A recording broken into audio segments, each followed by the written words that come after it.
Bonjour à tous, bonjour à toutes. Nous sommes heureux de nous retrouver en ce jour pour louer le nom du Seigneur. Amen.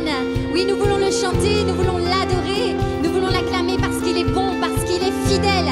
Alors chantez avec nous de tout votre cœur. Amen. Oui, nous voulons nous unir aux voix des anges.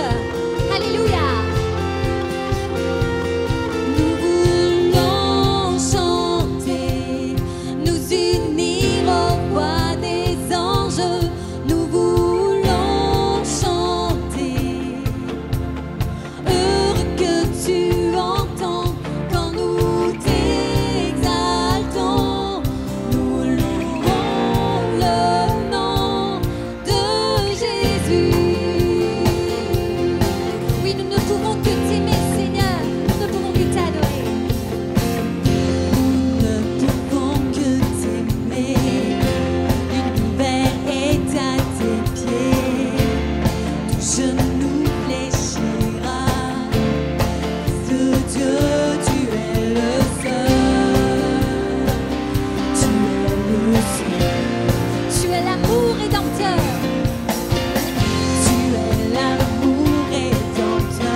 Sois glorifié. Oui, reçois toute l'adoration qui t'est due, Seigneur. Nous voici encore pour te louer. Merci Jésus d'avoir donné ta vie à la croix pour nous. Merci Jésus d'avoir pardonné, de nous avoir pardonné de nos péchés. Alors nous voulons t'adorer ce matin, Seigneur. Nous voulons t'élever, Seigneur, toi le Dieu de lumière. Dieu de lumière élevé dans les cieux.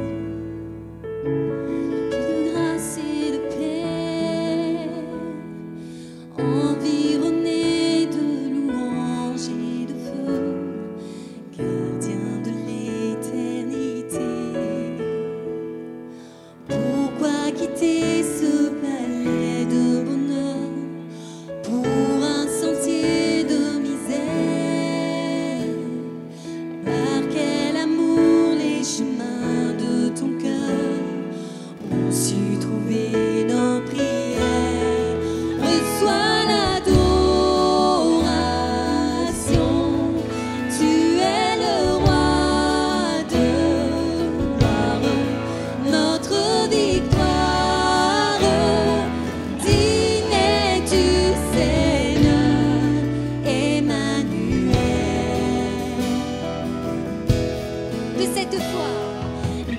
cette foi que ton cœur a montré, je veux puiser mon secours sur le chemin que ta vie a tracé. Je marcherai chaque jour.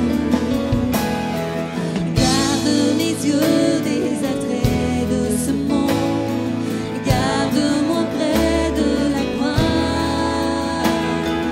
en ce lieu saint où mon âme est féconde, tu es de joie. Reçois l'adoration, tu es le roi de notre victoire. Digne es-tu, Seigneur, Emmanuel. Reçois l'adoration, tu es le roi de notre victoire. Digne es-tu, Seigneur,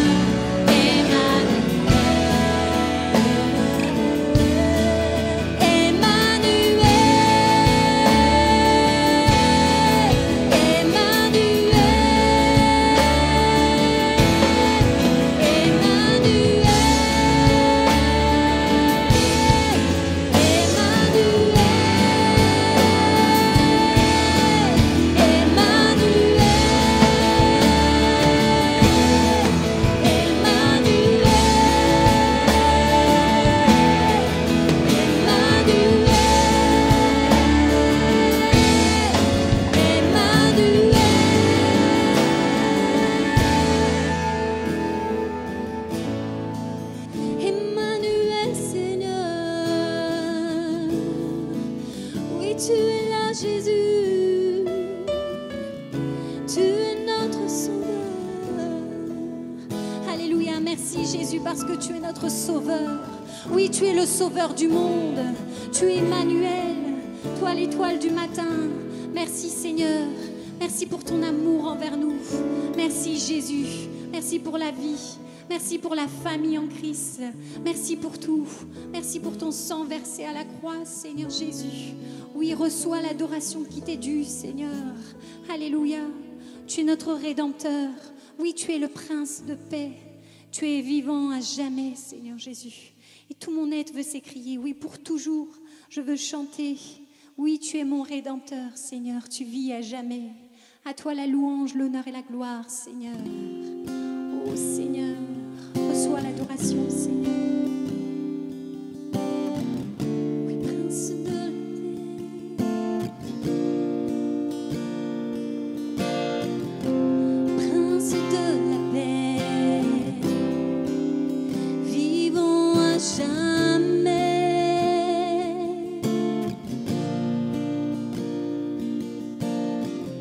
Tu n'as pas hésité. Pour moi,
j'espère que vous allez bien. Voilà, est-ce que c'est juste possible de me baisser un peu dans le retour, s'il vous plaît? Ça fait plaisir de vous revoir, pour certains. Amen. Vous avez de beaux sourires, hein? Gloire à Dieu. Bon, on les devine quand même. On les devine. Que le Seigneur soit béni. Alors, on va partager la parole de Dieu ensemble. Le temps passe vite. Ce matin, je me disais, purée, ça fait déjà 1 an que j'ai partagé sur Noël l'an dernier. Et là, ben, on y est encore. On y est encore. Et j'aimerais partager avec vous, ce matin, sur le sujet suivant, un Noël pas comme les autres. Un Noël pas comme les autres. Et pour cela, j'aimerais que vous puissiez faire avec moi un retour dans le passé. On est en 1914. Ok, vous vous mettez en condition, vous commencez un petit peu à vous enlevez les voitures électriques, les hybrides, vous enlevez tout ça. Et puis, on prend les vieilles voitures, on prend les beaux costumes, tout ce que vous voulez. On est en 1914. Cependant, ce qui se passe, c'est que le 28 juillet, la guerre est déclarée. La première guerre mondiale est déclarée. Vous le savez tous, on a appris ça, en tout cas, oui, on a tous appris ça dans les cours d'histoire. Et les premiers mois vont être sanglants. Les premiers mois vont être durs. La guerre va commencer et ça va être une guerre de mouvement, au début tout du moins. Les hommes se déplacent, se battent un côté puis de l'autre, jusqu'au moment où ils se rendent compte qu'il y a trop de pertes. Trop de pertes et beaucoup trop vite. Donc qu'est-ce qu'ils vont faire? Ils vont commencer à creuser des tranchées. Et puis on appellera ça encore aujourd'hui la guerre des tranchées. Dans les premiers mois, 300 000 hommes vont décéder. Ça va très très vite. Et puis, dans ces tranchées, la vie est plutôt compliquée. Même horrible, j'aimerais dire. Je pense qu'on ne peut même pas imaginer, en fait. Déjà, quand on voit les images de ce qui se passe dans ces tranchées, on se dit, mais comment ont-ils pu faire pour vivre comme cela pendant 4 ans, pour les plus chanceux? L'hygiène est déplorable. Il y a des rats, des puces. L'hiver est froid. L'hiver est très très froid. Surtout qu'à l'époque, les hivers étaient bien plus froids qu'aujourd'hui. Moi, je me rappelle, mon père m'a dit, quand j'étais jeune, j'ai fait mon service, il dit, je dormais dehors à moins 15 degrés. Aujourd'hui, c'est plus rare. C'était en Bretagne. En Bretagne, moins 15 degrés, il faut vraiment y aller. C'est maximum moins 9. Et puis, l'eau inonde toutes les tranchées. Parce qu'il pleut. Il pleut beaucoup. Alors les soldats ont de l'eau jusqu'aux genoux, jusqu'aux cuisses.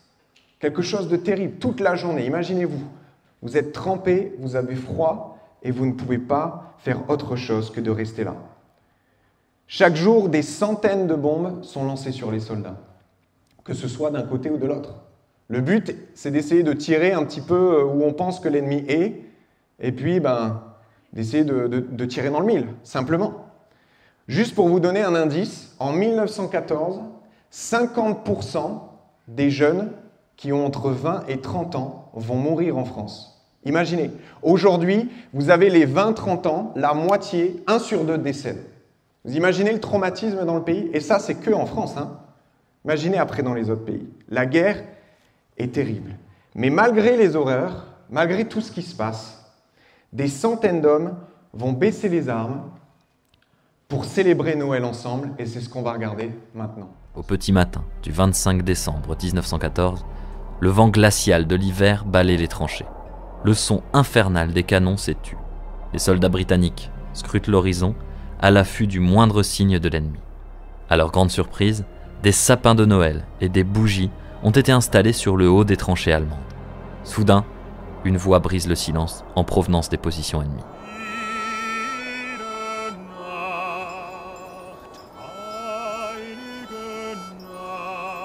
Elle est bientôt rejointe en chœur par d'autres Allemands qui entonnent « Stille Nacht ».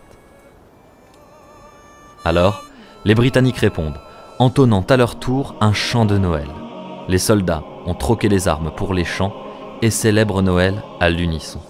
Graham Williams, de la London Rifle Brigade, écrit « Les Allemands chantaient une de leurs chansons, nous, une des nôtres, jusqu'à ce que nous entamions « Ho come all ye faithful » et que les Allemands reprennent avec nous l'hymne en latin « Adeste Fideles ».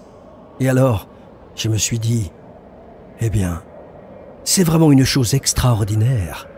2 nations chantant le même chant de Noël en pleine guerre. À la stupéfaction générale, un soldat allemand sort de sa tranchée et s'avance dans le no man's land. Les bras levés, il marche vers les positions britanniques. Un Tommy quitte alors son poste, rejoint l'ennemi et le salue. Cette scène surréaliste incite des centaines de soldats à se rejoindre. Certains brandissent des sapins de Noël et crient « Joyeux Noël » dans plusieurs langues. On se regarde, les yeux dans les yeux, avec le même mélange de peur et d'incrédulité. Est-ce cela, la magie de Noël ? Sur plusieurs points du front, les soldats font un temps la paix. Ils demandent aux adversaires s'ils peuvent prendre le temps d'enterrer leurs morts. Dans une étrange ambiance, certains fraternisent, s'échangent des cigarettes, de l'alcool ou de petits cadeaux. Pendant plusieurs heures, on immortalise ce moment avec les quelques appareils photos disponibles à l'époque. Les Allemands, curieux de voir ce que donnent les photos, proposent alors une nouvelle trêve pour Nouvel An. Un soldat anglais écrit à un ami. La nuit dernière, les Allemands ont illuminé leurs tranchées et chanté « Joyeux Noël ». On a répondu avec le même chant. Puis nous avons chanté des chansons et des cantiques. Ensuite, nous avons chanté l'hymne autrichien et ils ont répondu avec « God Save the King » que nous avons beaucoup applaudi. À ce moment-là, tous les tirs avaient cessé. Nous avons marché le long des parapets des tranchées et nous nous sommes appelés. Puis, quelques gars ont marché jusqu'au milieu du champ de bataille pour rencontrer les Allemands. Et ils se sont souhaités joyeux Noël, se sont serrés la main et se sont dit qu'ils ne se battraient pas aujourd'hui.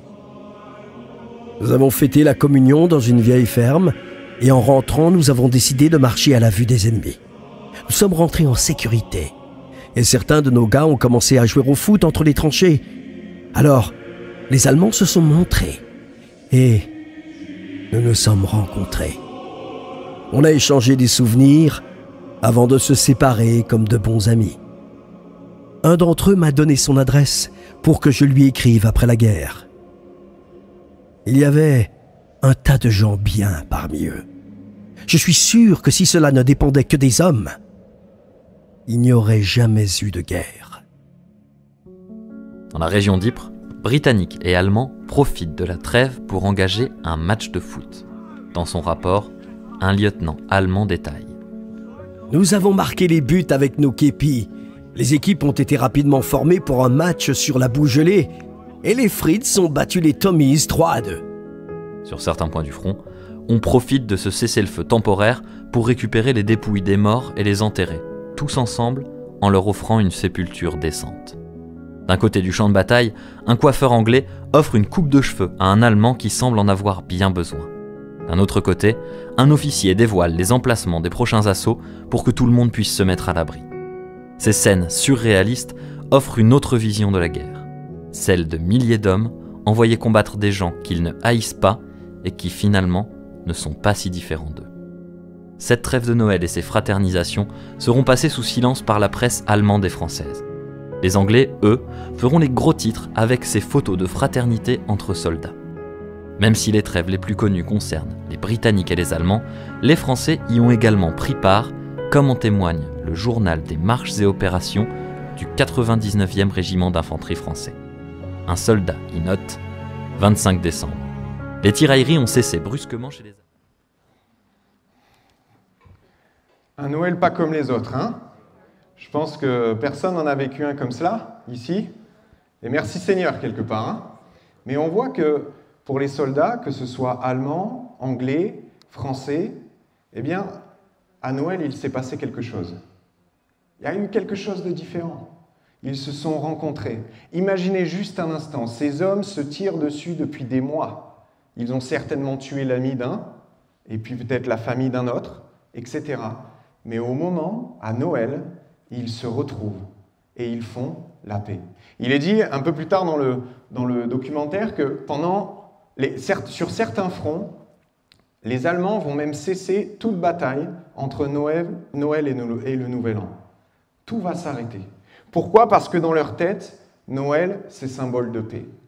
Peu importe la guerre, Noël, c'est la paix.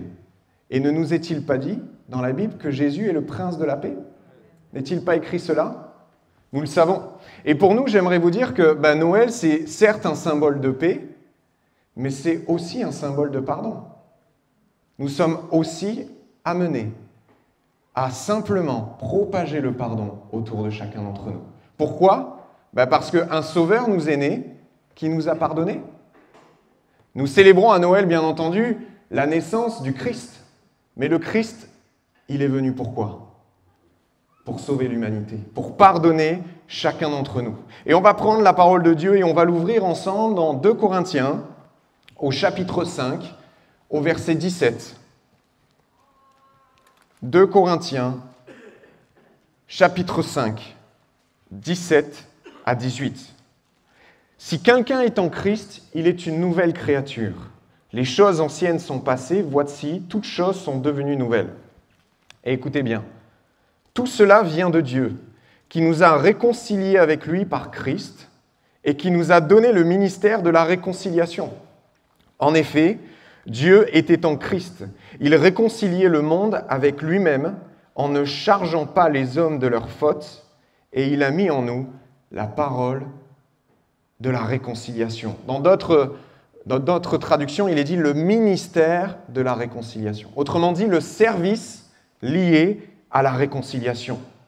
De la même manière que les deux nations, parce qu'il est principalement parlé des Anglais et des Allemands, d'ailleurs vous aurez souligné que les Allemands ont gagné le match de foot, ça n'a pas changé depuis. Anglais contre Allemands, c'est toujours les Allemands qui gagnent. De la même manière que les deux nations étaient en guerre, nous aussi, nous étions en guerre contre Dieu. Nous aussi, nous avions mis une distance entre Dieu et nous. Nous étions comme abrités, une fosse, un faux abri bien entendu, mais nous étions abrités dans nos tranchées. Nous avions décidé par notre désobéissance, par le péché, d'être éloignés de Dieu. Nous mettions une distance entre lui et nous. Et alors, Dieu qui n'était pas fautif, Dieu qui n'avait rien fait, Dieu qui quelque part subissait notre attitude, eh bien, il s'est avancé le premier. Comme cette image, vous l'avez vu, d'un Allemand avec le sapin de Noël qui s'avance dans le No Man's Land, l'endroit où tout était bombardé. Et ce soldat allemand va prendre son courage à deux mains et va dire « Ok, moi je veux y aller. Je veux être le symbole de la paix. » Eh bien, Jésus a fait la même chose. Il est venu sur le terrain de bataille de nos cœurs et il nous a apporté la paix. Il nous a apporté la paix. Jésus était l'émissaire de Dieu, l'ambassadeur de Dieu, proposant gratuitement de nous pardonner. Nous n'avons rien eu à payer, rien à donner. Il est dit dans le verset que nous avons lu, « Ne chargeant pas les hommes de leurs fautes ». Il nous est dit aussi dans la parole de Dieu qu'il s'est fait malédiction pour nous, alors que c'est nous qui méritions cette malédiction. C'est un petit peu comme si, par exemple, vous êtes un chauffard, vous foncez dans la voiture de quelqu'un, vous tuez toute sa famille, et il sort de la voiture, il dit « C'est pas grave, je vais payer les réparations ». Vous imaginez ? Ça ne se passe pas comme ça. Moi, je vous dis, j'ai eu pas mal d'accidents. J'en ai eu 3-4, ne vous inquiétez pas, ça n'a jamais été de ma faute. Vous pouvez me croiser dans la rue tranquillement. Mais plusieurs fois, on a essayé, vous savez, de me dire que c'était moi le fautif. Vous voyez ? Une fois, j'étais dans un rond-point, il y a un monsieur qui me fonce dedans en rentrant dans le rond-point et il me dit « Non, mais vous deviez me laisser passer. » Vous voyez ? C'est complètement fou. Les hommes, ils aiment accuser. Mais Jésus, lui, n'a pas fait cela. Noël représente la réconciliation entre Dieu et les hommes, mais aussi le don du ministère de réconciliation. Nous l'avons vu. Nous aussi, nous devons être les porte-paroles de Dieu dans ce monde. Cette notion de réconciliation et de ministère de réconciliation était tout à fait compréhensible par les Corinthiens. Pourquoi ? Eh bien parce que la ville de Corinthe a été construite en 44 avant Jésus-Christ. Donc c'est une ville assez récente lorsque Paul écrit cela. Et qu'est-ce qui s'est passé ? Elle a été construite par Jules César. Et Jules César, pour peupler la ville, parce que ce n'était pas aussi simple qu'aujourd'hui, lorsqu'on était établi quelque part, pour prendre ses bagages et puis aller dans une autre ville, il n'y avait pas de TGV, il n'y avait pas tout ce que vous vouliez, les aides au logement ou quoi que ce soit. C'était compliqué, il fallait tout recommencer à zéro. Et bien ce qu'il a fait, c'est qu'il a publié un édit de réconciliation.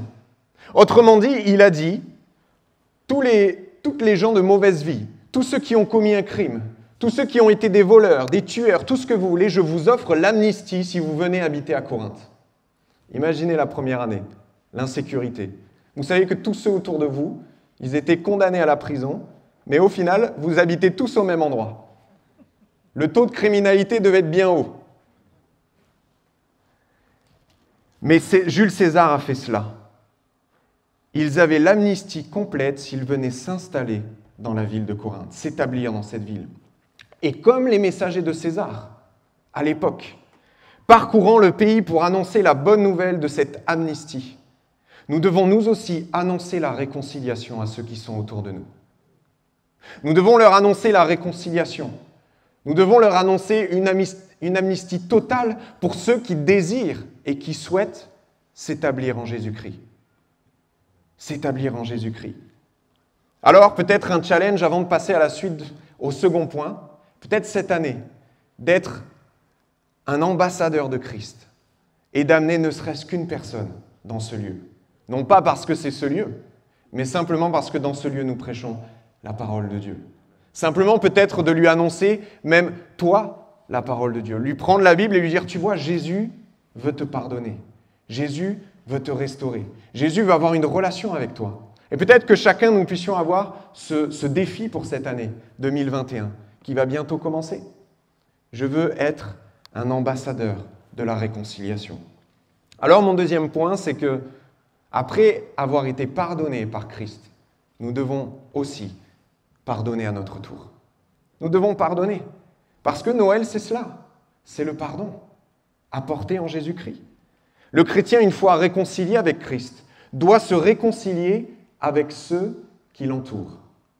Et vous verrez que nous n'en avons pas vraiment le choix. C'est une obligation. Il ne peut pas profiter de la réconciliation en Jésus-Christ sans lui-même la mettre en pratique. C'est impossible. C'est impossible.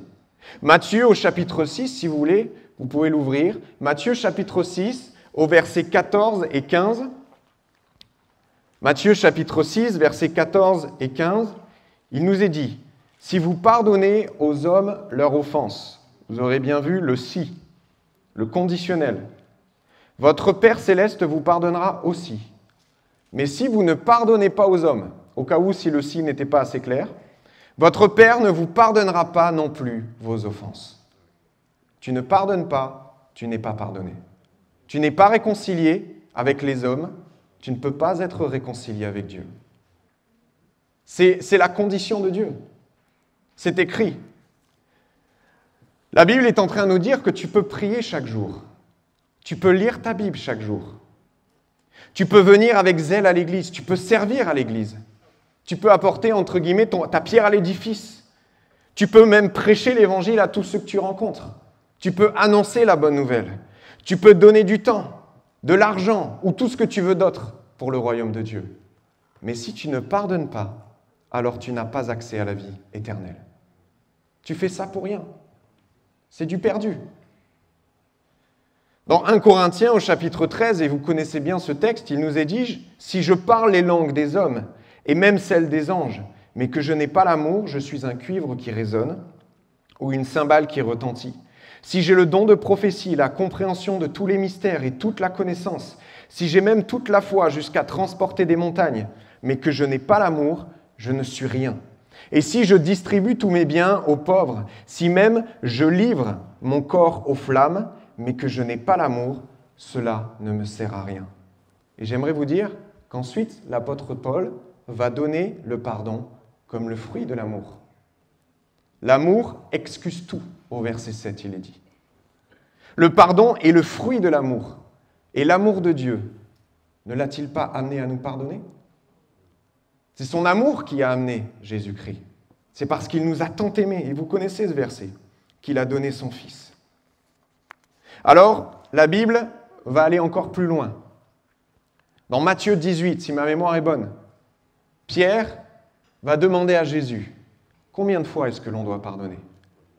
Maître, combien de fois est-ce que je dois pardonner ? Est-ce que je dois pardonner 7 fois ?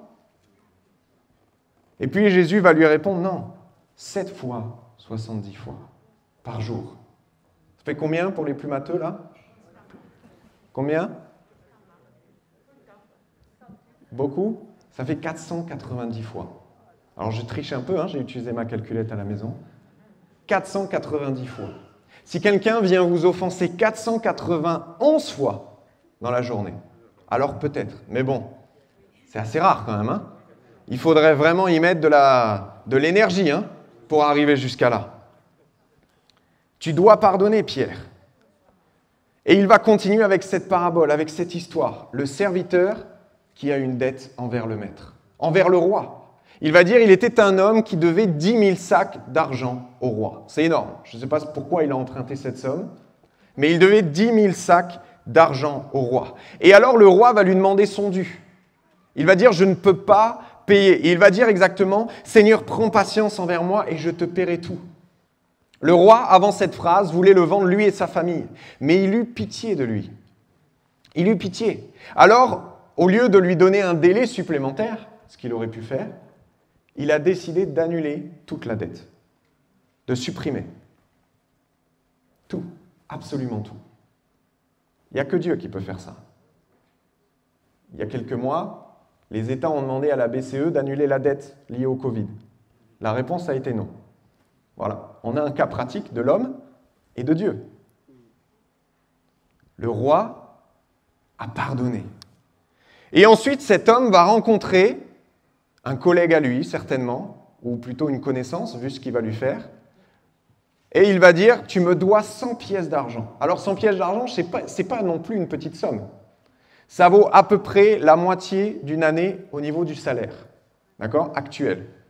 Un soldat romain gagnait à peu près 200, 250 pièces par an.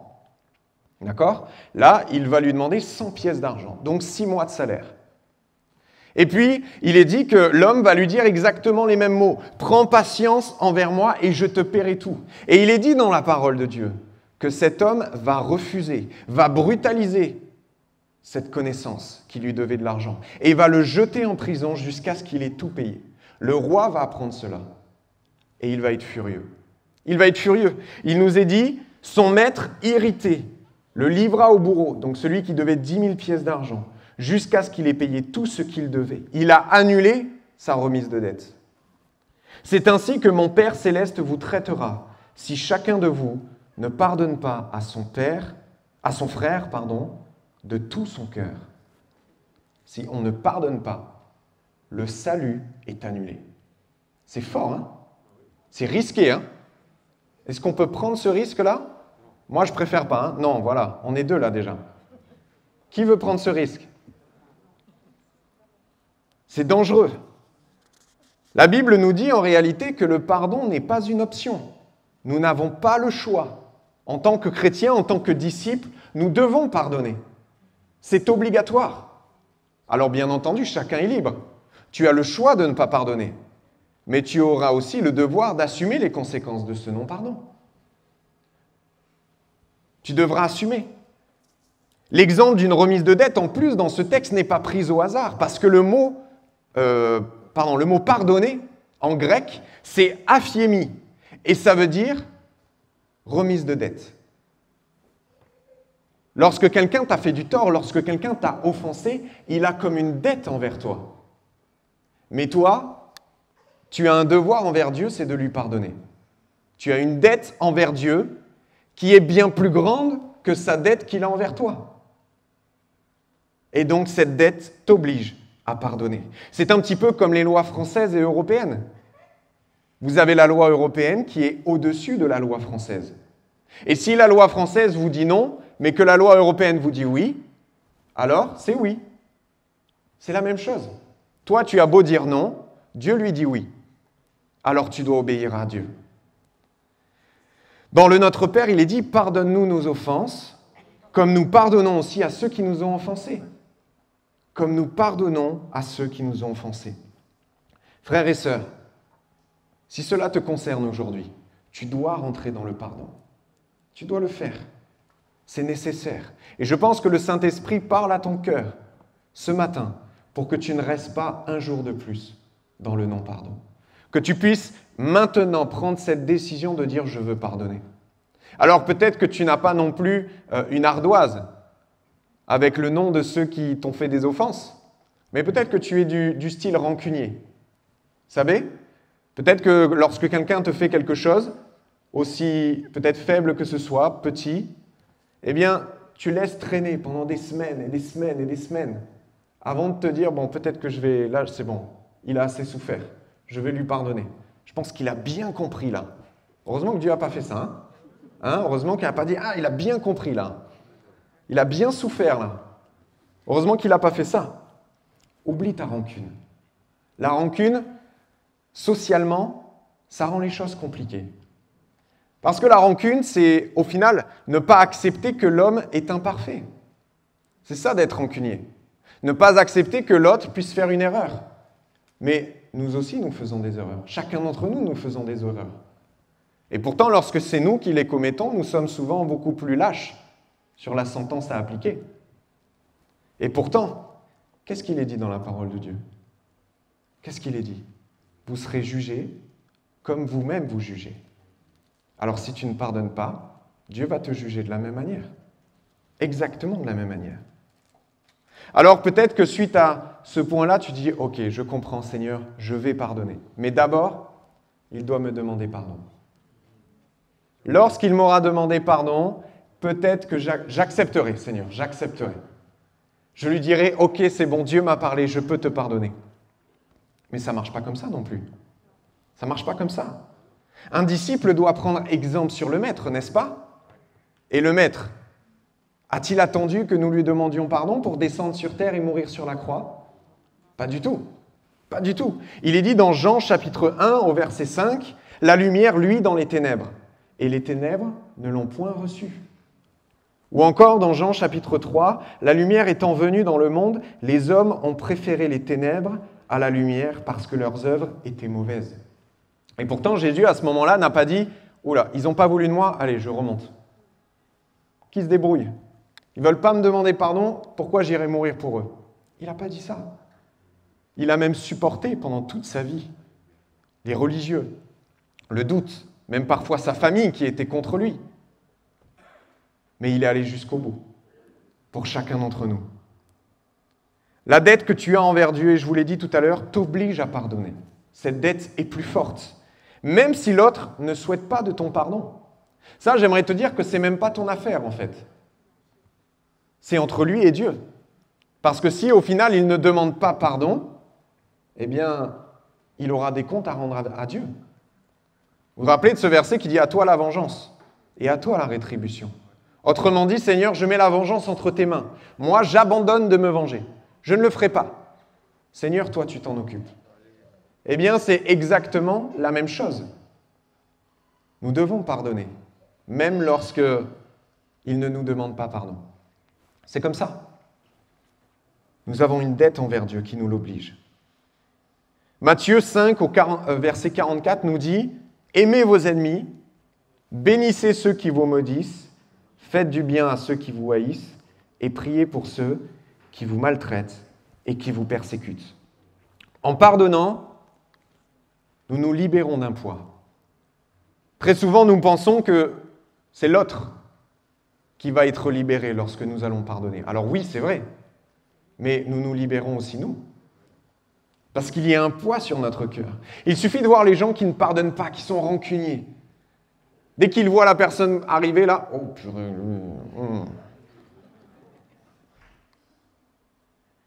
on sent qu'il y a quelque chose qui ne va pas. Ils sont tout le temps énervés. Il y a toujours des histoires. Au repas de famille, la seule chose qu'on parle, c'est lui, il ne m'a pas dit bonjour, elle ne m'a pas dit bonjour, etc. Et c'est tendu. Ce genre de personnes, excusez-moi, mais ils ne sont pas libres. Et si tu es comme ça, tu n'es pas libre, tu dois être délivré de cela. Tu dois être délivré. Parce que tu es esclave du non-pardon. À partir du moment où tu fais quelque chose qui te rend mal, il y a un problème. Il y a un problème. L'orgueil, alors oui, l'orgueil nous empêche de pardonner.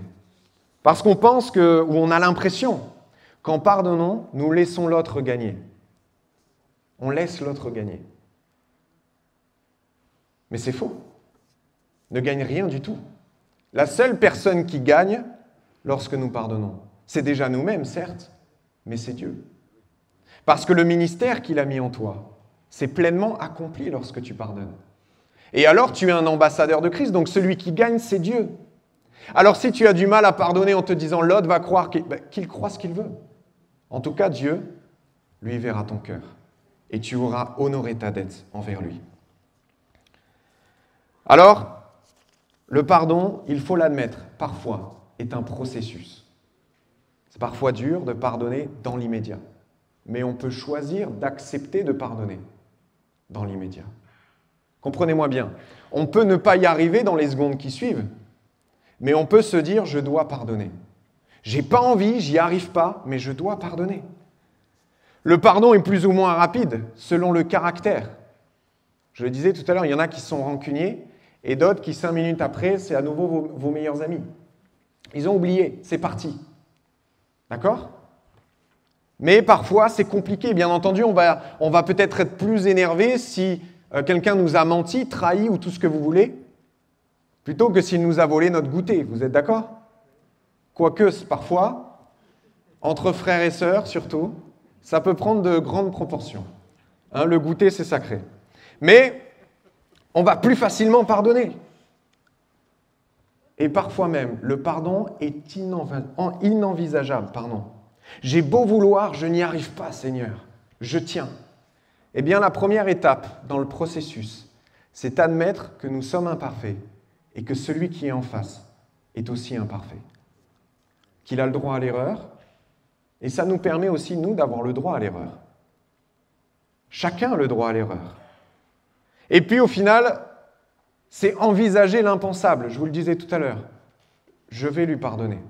Peut-être pas dans l'instant, j'y arrive pas encore. Mon cœur est trop aigri, est trop dur. Mon Pierre est comme ça. Mon cœur est comme ça. Mais je vais lui pardonner. Et puis, au final, se mettre devant le Maître, prier et demander « Seigneur, tu vois mon cœur, je n'y arrive pas, je veux le faire parce que je sais que c'est selon ta parole. C'est ce que tu veux pour ma vie et pour sa vie. Je veux le faire, mais aide-moi. Aide-moi. Je n'y arrive pas, mais grâce à toi, je vais y arriver. Pourquoi ? Eh bien, simplement parce que lorsqu'on demande à Dieu, à Jésus, que sa nature entre en nous et qu'elle prenne plus de place, eh bien, au fur et à mesure, le caractère du Père vient se mêler à notre caractère. Et si Dieu prend de plus en plus de place dans ta vie, dans ton cœur, dans tes pensées, eh bien, tu verras qu'au bout d'un moment, le pardon sera même évident, automatique. Simplement parce que tu ne parleras plus par tes propres émotions, grâce à ton propre caractère, mais tu parleras avec la nature de Christ qu'il a mis en toi et qu'il veut que tu développes. Dans Actes 7, 59, vous connaissez cette histoire, c'est Étienne qui se fait lapider et qui pourtant va dire « Seigneur, accueille mon esprit ». Puis il se mit à genoux et s'écria d'une voix « Seigneur, ne les charge pas de ce péché ». Après avoir dit cela, il s'endormit. Vous vous rendez compte, il est en train de se faire lapider, tuer, exécuter sur la place publique, devant tous, alors qu'il prêche la vérité, la parole de Dieu. Et pourtant, il va être capable de dire « Seigneur, ne leur impute pas ce péché ». Ça vous rappelle quelque chose, certainement. Jésus sur la croix, qui dira « Seigneur, pardonne-leur, ils ne savent pas ce qu'ils font ». Pourquoi ? Parce que Étienne, il nous l'a dit au verset 55, juste un peu avant. Il était rempli du Saint-Esprit. Il était rempli de la nature de Dieu. Alors, automatiquement, la nature de Dieu étant en lui, il démontrait cette nature autour de lui. Un exemple et un dernier, avant de passer à ma conclusion, qui dit, c'est une église, l'église de Mombasa. Alors, peut-être certains connaissent, peut-être pas, au Kenya. Eh bien, en 2014, ils ont vécu 2 incendies. 2 incendies criminels. Des intégristes ont mis le feu à leur église. 2 fois. Imaginez, une fois déjà c'est beaucoup. Vous reconstruisez, vous rachetez. Et puis une 2e fois. Et vous savez ce qu'a dit le pasteur ? Il a dit, nous n'avons pas maudit les agresseurs. Nous avons prié pour eux, afin que le Seigneur les délivre de la haine et de l'aveuglement qui les anime. Nous avons prié pour qu'ils quittent le chemin de la destruction sur lequel ils se sont engagés. Ça, c'est la nature de Christ qui parle. Parce que ce n'est pas humain, on est d'accord. Ce n'est pas naturel. Même le moins rancunier de nous tous n'aurait pas dit cela. Mais c'est la nature de Christ qui a témoigné, qui a brillé. Et finalement, cette Église est une lettre ouverte, une lettre de Christ. Elle sent le parfum de Christ dans la ville où elle est placée. Alors pour terminer cette prédication, avant qu'on se quitte, avant que la semaine de Noël ne commence, avant que peut-être par groupe de 6, vous puissiez fêter Noël. Pourquoi vous rigolez? J'aimerais te poser la question suivante. Vas-tu passer une fois encore à côté de ce Noël? Tu pourras le fêter, tu pourras manger, tu pourras ouvrir tes cadeaux. Mais si tu ne choisis pas de pardonner, alors tu passes à côté de Noël. Tu passes à côté du sens de Noël. Vas-tu encore vivre un Noël dans la rancœur, dans l'énervement? Vas-tu accepter de passer Noël en dehors de la voie de Dieu qu'il a tracée pour toi, du plan qu'il a pour toi? Est-ce que tu vas accepter cela? Est-ce que ce Noël sera un Noël de plus, un Noël banal? Ou est-ce que ce Noël sera pour toi un Noël pas comme les autres? Un Noël pas comme les autres.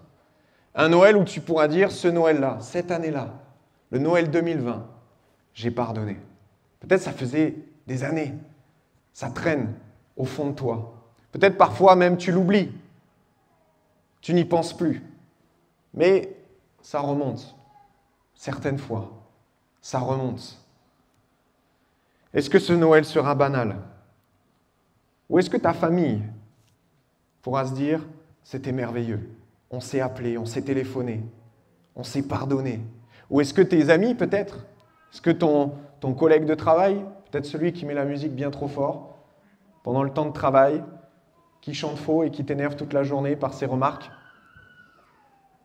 est-ce qu'il pourra dire, je ne sais pas pourquoi, il est venu me voir et il m'a dit qu'il me pardonnait?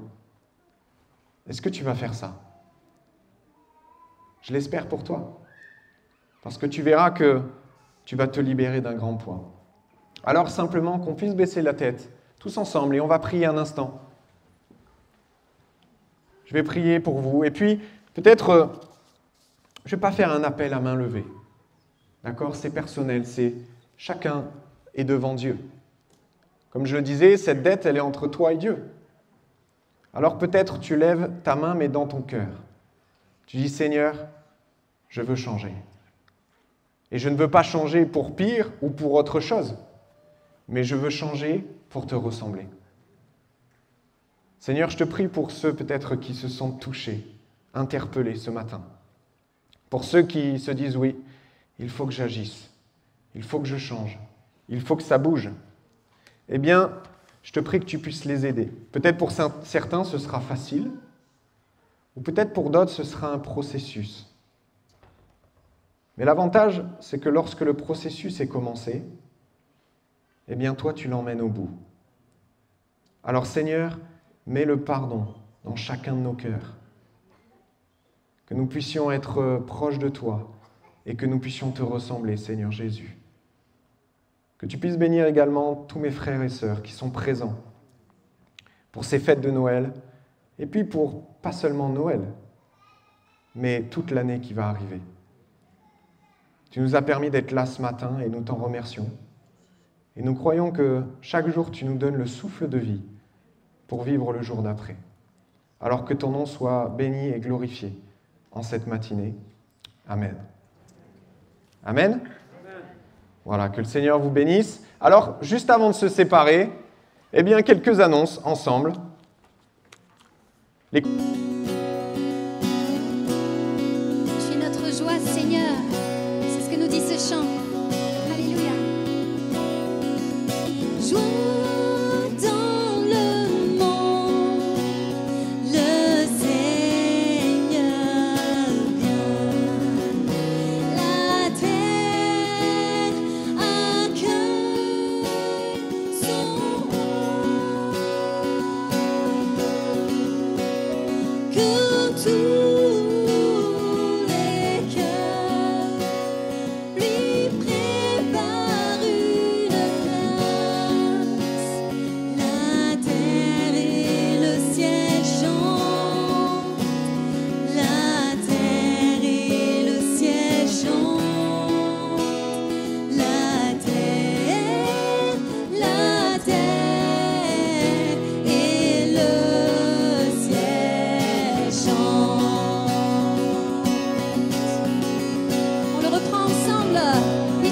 joie, Seigneur. Joie dans le monde.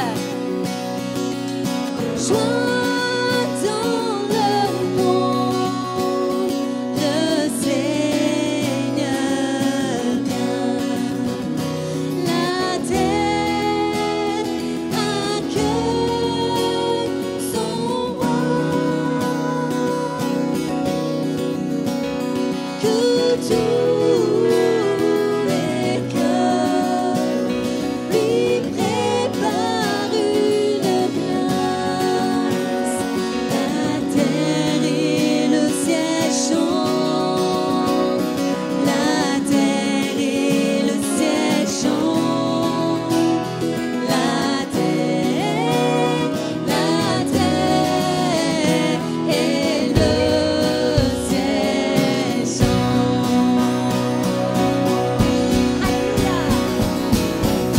Oui, tu es notre joie,